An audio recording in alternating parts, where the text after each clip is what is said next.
which requires Uganda Coffee Development Authority to start an auction system, meaning that most of the coffee will have to come to Uganda Coffee Development Authority to do the auctioning.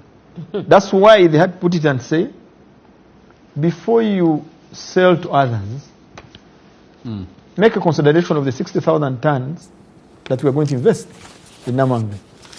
That's the clause. It was in anticipation of that. But in my thinking, this agreement had to go also through Parliament. And Parliament has a role to scrutinize it. So I believe it's not too late for us to make amendments to that contract. If we can amend a constitution, a national constitution, how about such memorandums? What's been our experience before, Honorable? I would want to ask on amending bad agreements, if we take this to be a bad agreement. Of course, there will be legal implications to that. But here, this is a mutual agreement. And the legal implications? The investor has what to lose, because he still has to be here and deal with us if any of the project is to take place. Even the government of Uganda has something to pull out of her. So in my thinking, because of the beneficial relationship they have, chances are that they can still go back to the table and say, this is not in good faith. Because when you say that, actually, that goes back to what we were discussing about Ministry of Agriculture not being part of the deal. UCDA was part of this deal. And it is on the board of on the board of UCDA. UCDA was not part of. We have representation of farmers. We have representation of dealers. We have representation of processors. We have representation of different ministries. Do you have proof that UCDA was part of the deal? Do you have that? What kind of proof do you want? Yes, you show us where UCDA was involved. Of course, I cannot have proof right now because remember what I said. UCDA. Remember what I said. You're not a spokesperson. I'm not a spokesperson. Yes, but I know. You see, somehow I'm privy to this information. There's a response here for Honorable Mao that actually, in defense of the lady Pinetti, the GOAT has delivered a children's specialized hospital at Entebbe. It's already functioning. That this lady has delivered on a specialized hospital run by Italians in Entebbe that is dealing with complicated issues with children especially. And it's functional in Entebbe. Where is it? What is it called? Yeah? In Entebbe, I will get the details. It's called emergency. This is what I have received the so Italian far. come and call emergency. They have it was opened recently. Is it and there is also confirmation from someone watching us who should know what's going on, that UCDA was part of this deal. It was. You see, it is like somebody promising to bring you Luwombo, then you start praising them for bringing you roasted maize. Say, But that, in the meantime, even though I haven't brought the Luwombo, but Charles, are you not enjoying the roasted maize? The fundamental question, Honorable Winnie and... People should not stop this business of playing with the public money. This is actually, Parliament is defending public resources. Yes. Yeah. Nobody has anything personal against any investor. Why should we be arguing here? You deliver. You have a contract. Exactly. You see, maybe Charles, can you give me a chance to respond to that? Something else that people should know. And then I'll come to you. Wait a minute, Charles. Something else that people should know is that not anything Italian is related to Vinci. Vinci is Vinci. And other Italians who are doing investments in Uganda are different from the Vinci that I want to visit that hospital and find out how much this lady has done to that hospital. And keep that message, because I want to take that person on. Yes. When I was preparing for the show, when I was making some calls, I was actually told that we also have Lacho Hospital started by Italians. Is it Pinetti who built it? Helped to negotiate and deliver that hospital in Entebbe. I don't have the name of the hospital, but it's a children's hospital. And I was also told what Honorable Basimo was talking about, which is the arrangement for paying for the Lobowa specialized hospital, that it must be done upon a certificate of completion of a particular phase before the payment can be done. And that I was also told that part of the challenge was when they excavated about 7 metric tons of soil out of the hospital, and then it flooded.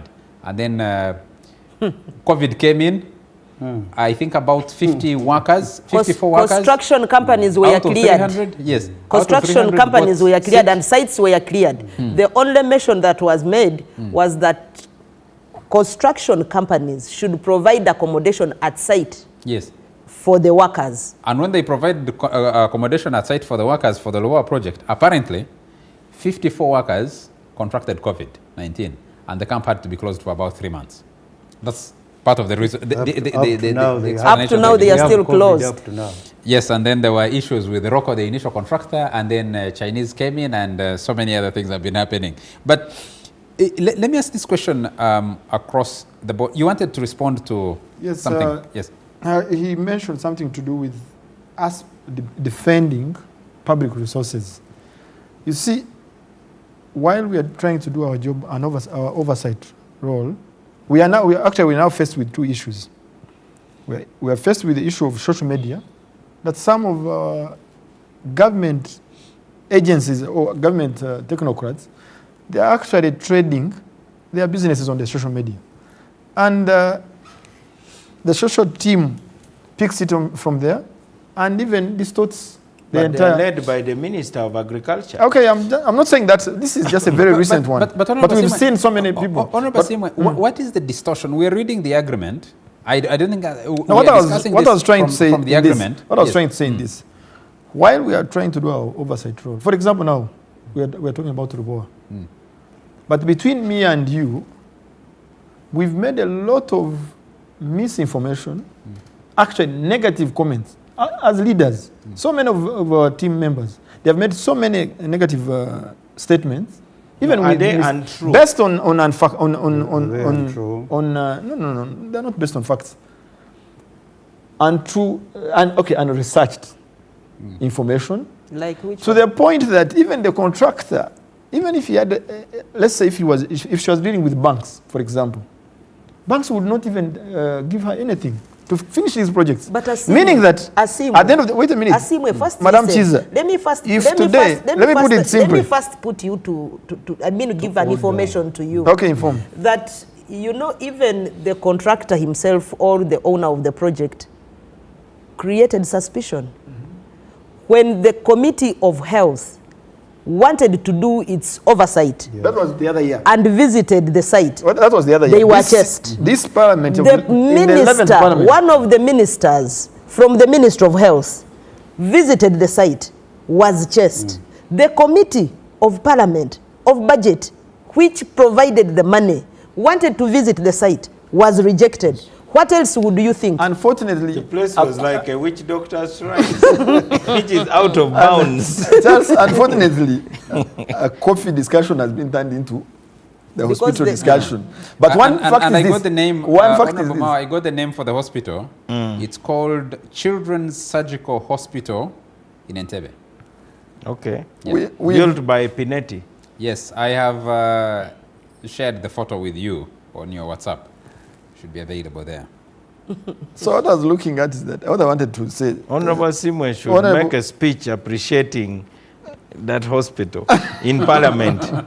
What I wanted to say, while we are also trying to follow up government resources, we should give these investors time to explain themselves, because we have those powers. If Ruboa is not doing well, we have the powers to call the investor to explain to us. Just like, for example, doesn't mean Charles. I think the big question people are asking is that you have not responded to those many projects that Ugandans debated but allowed the benefit of the doubt. They've only allowed you to the Ruboa side because they want money for coffee. Exactly. Yes. So you are the one saying we are mixing up issues. And they want money in this budget. That's why they allowed the access to anyway, at the end of the day, I'm not the spokesperson of Vinci, but I would say... You are carrying a cross that is not yours. Yes, it goes back to my first statement. These bad deals that our colleagues have been involved in, of course, I will not say DP or FDC or NUP. I would say it's NRM. They have been involved in certain deals, as you've been mentioning them, so many of them, that now Ugandans do not trust us with anything. Say the government has been involved in bad deals. By the way, Ngompek is a member of the NRM in good standing. I agree. And there are many NRM. That's why. The responsibility is with those at the steering, namely the government. Yeah, the government. Honorable Chairman. For me, what I think, as we have made your contribution, we have listened. Okay. Because let me give you a chance. You want to overstate what you are saying. The direction the government should take, we should give priority to Ugandans to invest in those strategic areas of the economy. That's what other nations do. Coffee is a very strategic commodity for this nation. We cannot just leave it in the hands of the Pinetis, of the Asimwes, so that we sit there and wait. No, I'm just a No. Put your statement right. I'm going to investigate you. I'm going to investigate you. I'm not a processor. I'm going to investigate you as far as Pineti is concerned. I'm going to investigate you. Investigate. Because the energy and the time you are taking on Pineti, you are very suspicious. May I think? They have the freedom. You have mentioned, I think there was someone who sent a message here. We have these cooperatives. Bugishu cooperative, they are doing very well. Our defunct Masaka Union, the Wamalas, there are so many everywhere. Let government empower these cooperatives. They are owned by Ugandans. $80 million is not such a huge amount of money for a strategic commodity like a coffee. All of us believe, even from this panel, I haven't seen any someone differing in terms of opinion whether we need to process coffee to that final stage. All of us agree that for us to go to the market and fetch the best price, we must process coffee to that instant coffee. Though also we know that the direction now actually is roasted coffee. That one also should be known. People are running away from instant to roasted coffee.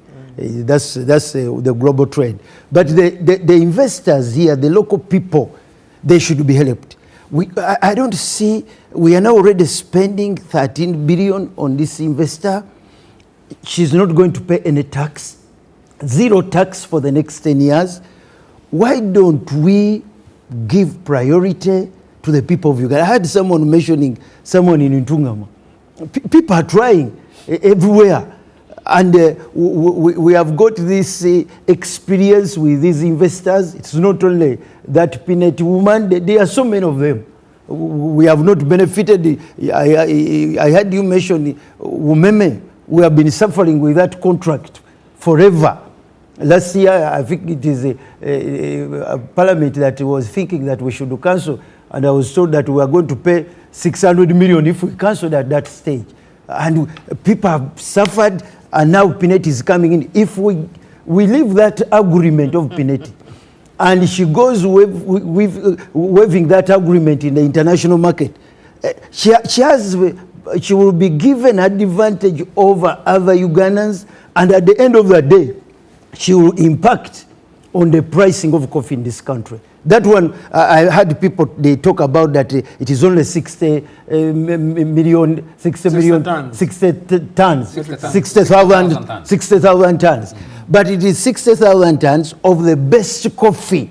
No. Yeah. No. That's the first priority. No, you listen, Asim. I told you, you will be investigated on Pineti. I've read that agreement. I've read the agreement. Let's just read. First wait, Asim, you wait. Let's put some facts. Don't panic. The agreement says, listen to me. Let him read for you. I don't need to. Let him read. The agreement says she will be given priority to access. Let's just read for 18 screen is the best coffee. Okay. Including, it says including.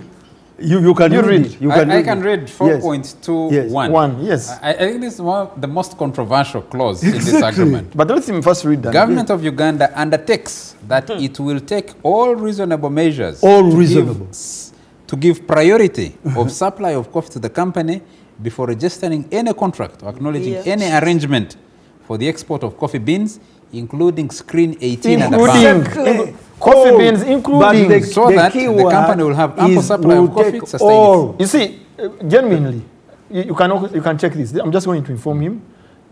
Screen 18 in this country, we only produce 60,000 tons. Meaning that even if she was okay... But it is the best... No, wait a minute. Even if she was given that preserve of taking screen 18, it means that she will only take that percentage. My argument... It will be the only bean that she will take. Are you suggesting what is the risk?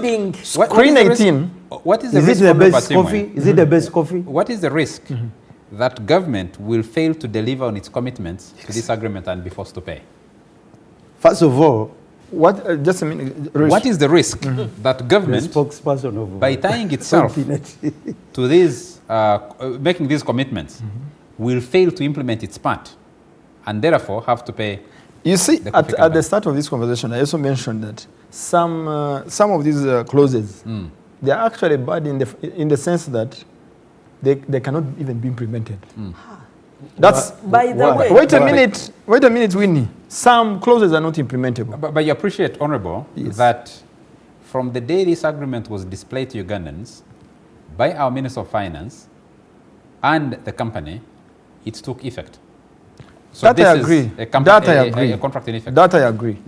But for example, this is a free market economy. So any failure determined by forces of demand and supply. No. Any failure, certain things cannot be applicable. Any failure by any of the parties to meet its obligations as contained in this deed is a breach of that is standard. Even a layman like me understands that. We got to be moving towards the end of the show. I agree with Asimwe that this is a free market economy that is controlled by the forces of demand and supply.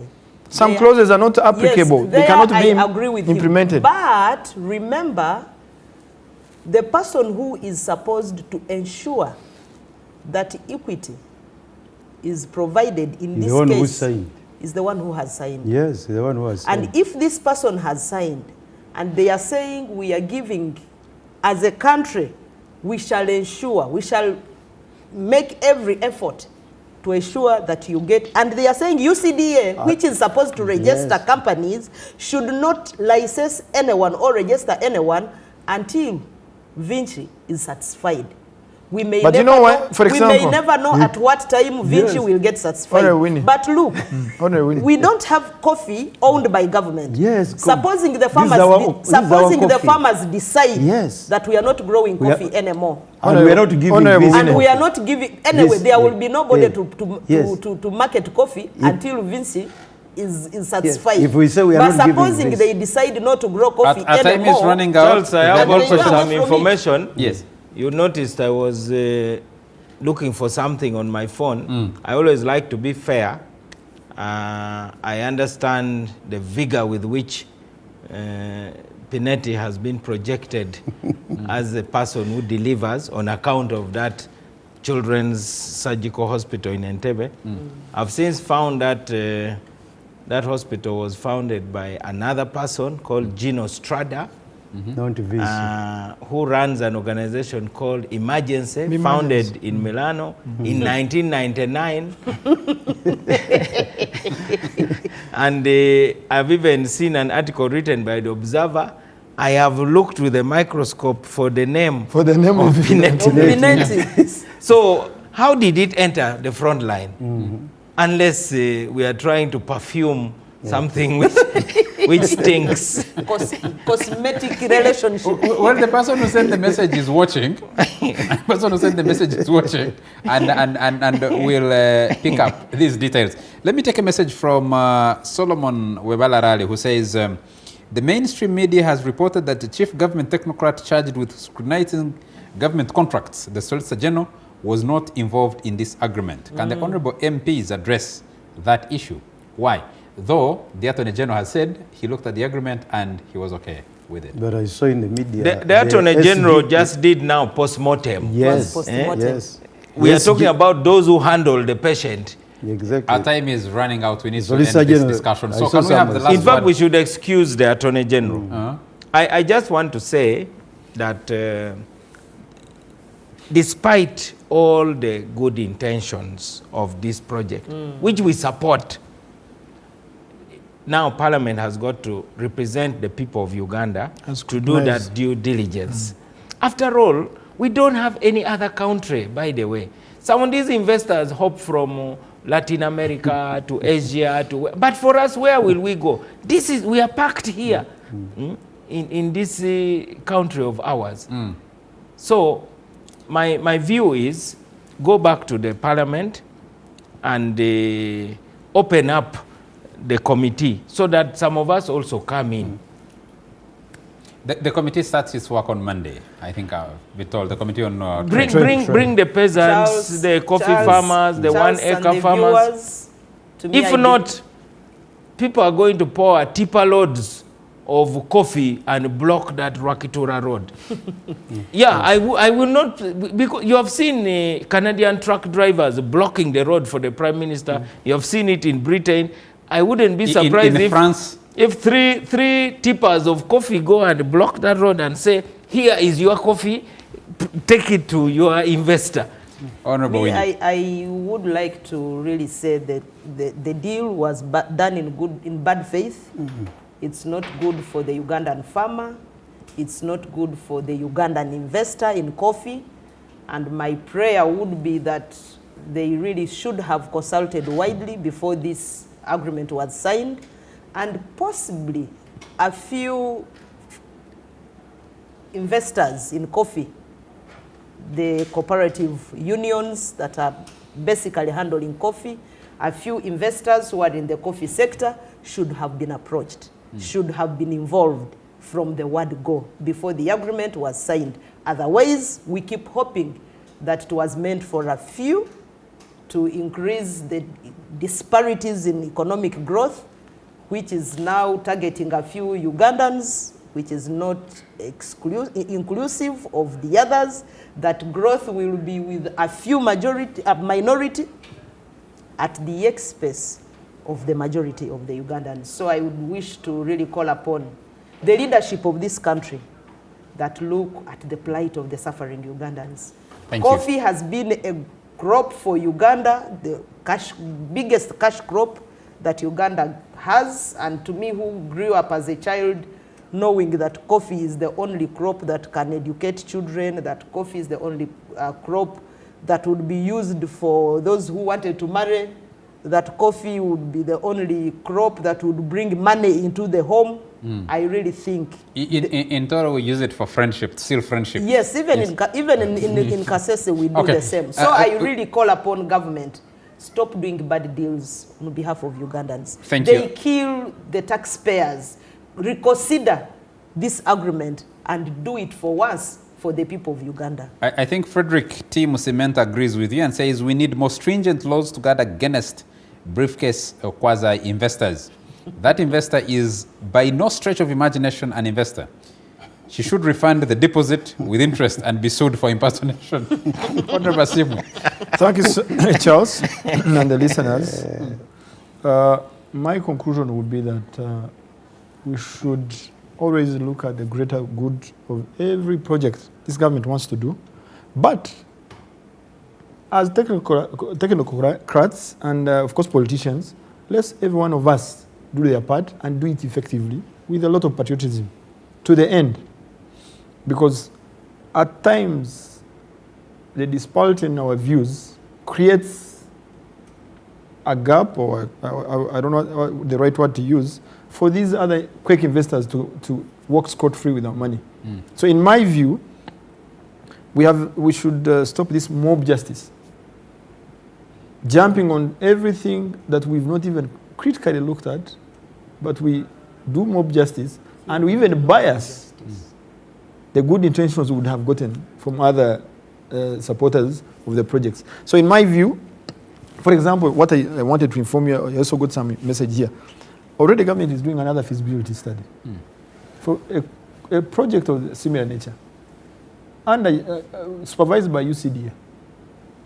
Meaning that some of these clauses we are trying to provide a protection to the investor, well knowing that there will be another licensing of a similar nature. If you do your research, luckily you have that access route. UCDA is doing a feasibility study in advanced stages to license another player in the market. So to me, the talk of monopoly cannot apply here. Thank you. Honorable Win is the one who's helping us with these Runyankore proverbs. There's another one here. Korumwenjoka Munyanzori. Munyanzori. But I'm Ugandan anyway. Korumwenjoka.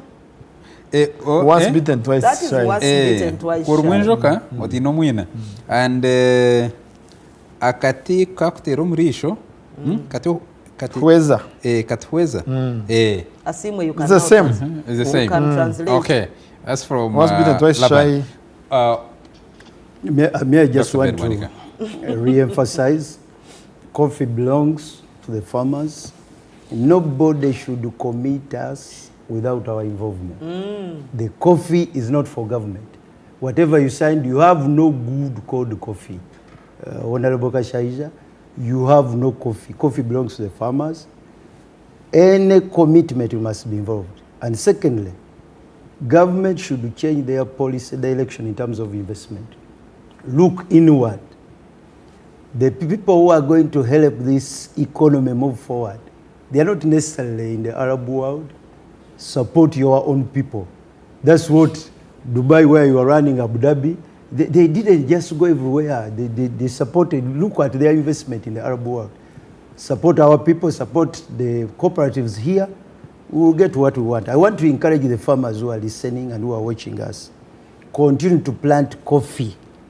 I know that there are so many who are discouraged because of this deal. Continue to plant coffee. The market for coffee is there. It is not going to go down as I'm hearing people say.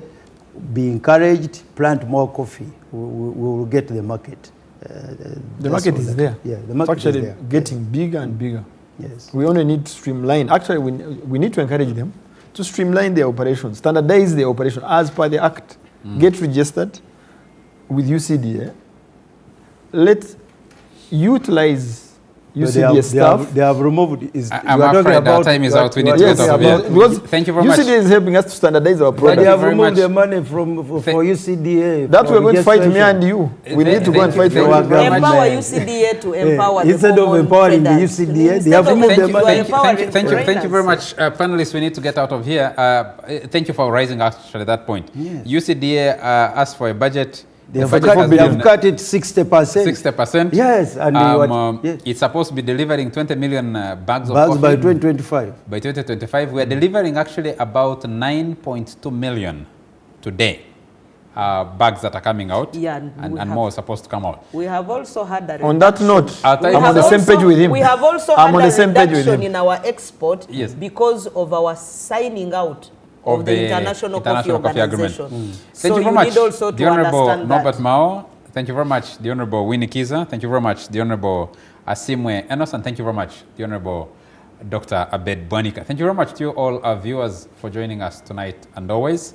And thank you very much to the production crew that stay up to deliver the show to you. This debate about this coffee agreement will continue, is continuing. I see a lot of interesting debate on our social media platforms, and indeed it should continue.